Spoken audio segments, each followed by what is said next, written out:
Widening participation is more important than ever. From Southampton to Belfast, we're in this together. Emerging from COVID, we've found new arenas.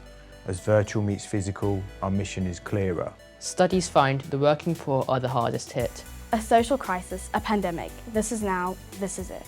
The shared desire to make our communities greater. These are our people, our neighbours, not postcode data. Policymakers, educators finding the solutions. We've an equal part to play, an asset to our institutions. Strong, evaluative frameworks support our message, our word.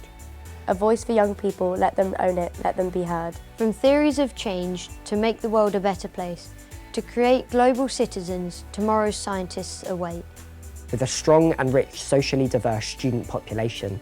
Role models, leaders, ambassadors for the next generation.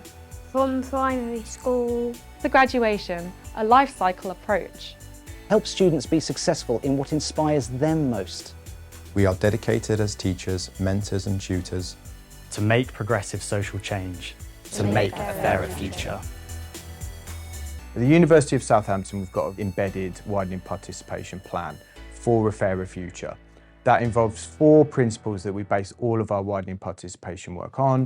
1 WP, which means a whole institution approach to this work. 2-way dialogue, which means working with our students to design, deliver, evaluate and present widening participation. The 3 points of policy, theory and practice, which gives us a robust foundation for our widening participation work. And the 4 arenas of local, national, international and digital. One of the nice things about WPSM is it's such a large, dynamic team. And as an evaluator, one of my priorities was to make sure that practitioners themselves had ownership of the evaluation that they were undertaking for their own practice. Going about that was raising the confidence of practitioners, teaching them new skills. For some, they'd been involved in evaluation in other capacities, so it was bringing in that experience as well, and then structuring it to make sure there was a uniform approach throughout the department to evaluating practice. As well as the work we've done on evaluation, we've made great strides in our approach to a life cycle way of doing widening participation. Not only are we working with students before they get to university, but we've really put a lot of effort and resource into supporting them once they're here. Awarding gaps are a huge issue across the country and we are prioritising them at the University of Southampton. There exists a disparity between the degree outcomes for minoritised and black students in comparison to their white counterparts. We are currently running an initiative called the Awarding Gap Project. The project seeks to target the key areas of community, culture and curriculum through student-led interventions. We are currently working with a panel of students from black ethnic backgrounds to curate a variety of different events and activities, as well as campaigns targeted at raising awareness at particular issues that students from minoritized backgrounds face. Transition is a hugely important part of the student life cycle. We've put a lot of effort into developing our academic skills service and the offer that colleagues deliver in faculty.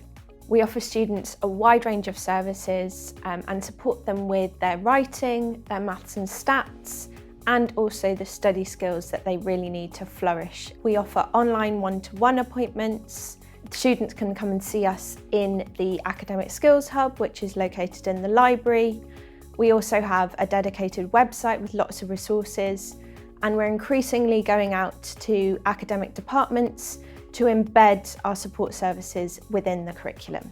Before coming to university, academic colleagues like me work with people in the widening participation team to identify schools we can go to give lectures, to deliver seminars, interactive workshops, even online study days that give students an opportunity to experience what it might be like to study at university, to kind of bridge that transition from school to university. And then when they come to us, each student has a personal academic tutor and they can work with their students on an individual basis to identify problems and challenges that they're facing and helping them to overcome those.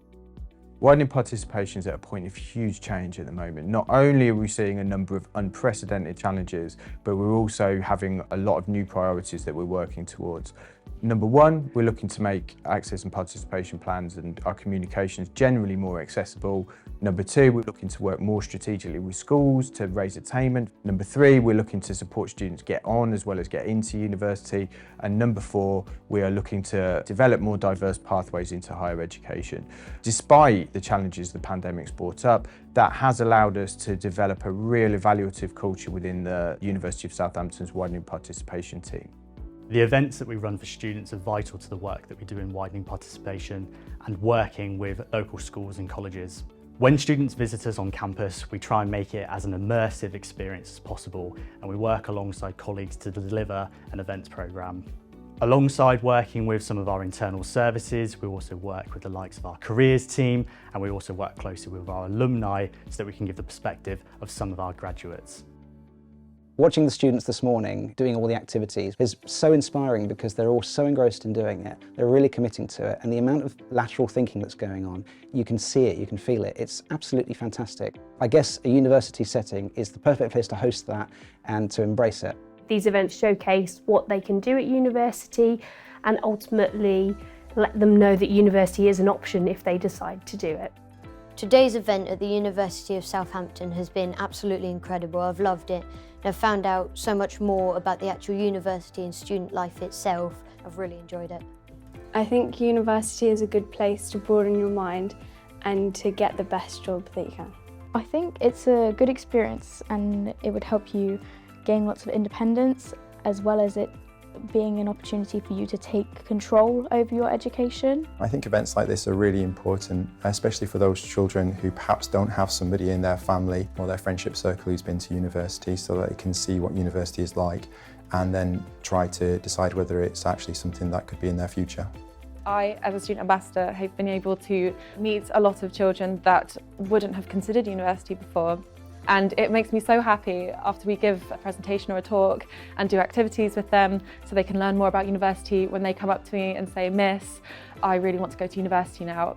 That's all we care about. That is so touching to see that maybe their parents didn't go to university, none of their friends are really considering going to university, and they were actually able to come up and tell you that. I think that's just so rewarding. Widening participation has been a great thing for me to get involved with as well in terms of the university's work. So as a student ambassador, I've worked with schools and young people and groups across the country to help them break down the barriers to coming to university.